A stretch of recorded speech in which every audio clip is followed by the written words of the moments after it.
आपके डिपार्टमेंट ने उत्तर दिया है वो मैं उससे सहमत नहीं और खुश भी नहीं हूँ। तो हॉस्टल और मेस की जो फीस है वो 50,000 से 5 लाख तक जाती है और अलग अलग कोर्सेज के लिए अलग अलग फीस होती है। फ्री एजुकेशन या बच्चियों को प्रोत्साहित करने का वो उद्देश्य डिफीट होता है। रमजान के महीने में शॉपिंग होनी चाहिए बिल्कुल स्पेशल।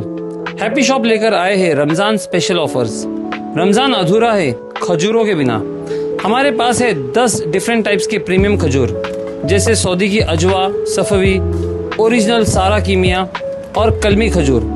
सॉफ्ट हो या प्रीमियम फ्लेवर्ड काजू, रोज, पुदीना, ग्रीन चटनी और मसाला फ्लेवर। 1500 की शॉपिंग पे पाइए मैप्रो जूस बिल्कुल फ्री। अध्यक्ष महोदय, इस प्रश्न के माध्यम से मैं पूरे महाराष्ट्र में जो बच्चियों का एजुकेशन है और जिसमें सरकार ने एक बहुत बड़ा निर्णय लेकर उनकी ट्यूशन फीस जो है माफ़ करने का निर्णय किया है, उसमें होने वाली जो तकलीफ़ें हैं उसमें न्याय दिलाने का काम करूंगा। अध्यक्ष महोदय, सबसे पहले तो चंद्रकांत दादाजी का मैं धन्यवाद करूंगा कि जब भी कोई भी प्रश्न आता है जो बच्चियों का या बच्चों के एजुकेशन से संबंधित होता है वो हमेशा बहुत ही सकारात्मक उत्तर देते हैं, लेकिन जो आपके डिपार्टमेंट ने उत्तर दिया है वो मैं उससे सहमत नहीं और खुश भी नहीं हूँ, क्योंकि बहुत सेंसिटिव प्रश्न है। मैं इसको 2-3 भाग में डिवाइड कर रहा हूँ। पहले तो आपने ट्यूशन फीस माफ़ की और आपने इस सभागृह में आप कहा कि अदर फीस जो है उसको भी आप रेगुलेट करने का काम करेंगे।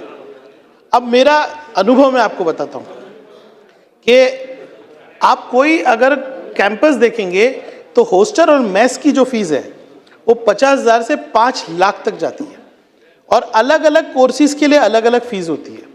तो जो आपने आज निर्णय लिया है कि आप नियंत्रण करेंगे, उसमें सारे हेड्स को आप रखिए और नियंत्रण करते वक्त आप ये देखिए कि ऑनलाइन सबमिशन हो, क्योंकि जब तक तकरार नहीं जाती तब तक आप कार्रवाई नहीं कर पाते। ये तकरार बेस्ड नहीं, ये सेल्फ रेगुलेटरी सिस्टम होना चाहिए। अध्यक्ष महोदय, सबसे बड़ा प्रॉब्लम ये है कि बच्चियों की ट्यूशन फीस माफ़ करने के बाद भी, क्योंकि आप जो पैसा देते हो वो एकेडमिक ईयर के एंड में देते हो, दूसरा पैसा देते हो वो एकेडमिक ईयर के दूसरे साल में आता है।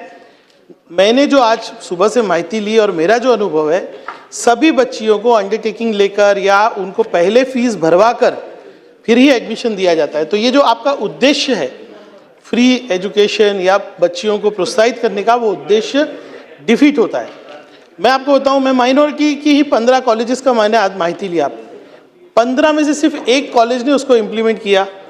मेरा प्रश्न आपसे ये है कि ये 2-3 साल में साबित हो गया कि ये सिस्टम 100% इम्प्लीमेंट नहीं हो रहा है, तो आप इस पर क्या उपाय करेंगे? आपने एक बार और परिपत्रक निकाला, फिर परिपत्रक निकाला। मैंने खुद 2025 से मैं कंप्लेन कर रहा हूँ। मेरा प्रश्न ये है कि आप कितनी कॉलेजेस को आपने पेनलाइज किया और वो पेनल्टी क्या है और वो रिकवरी क्या हुई? और पेनल्टी से काम नहीं चलेगा।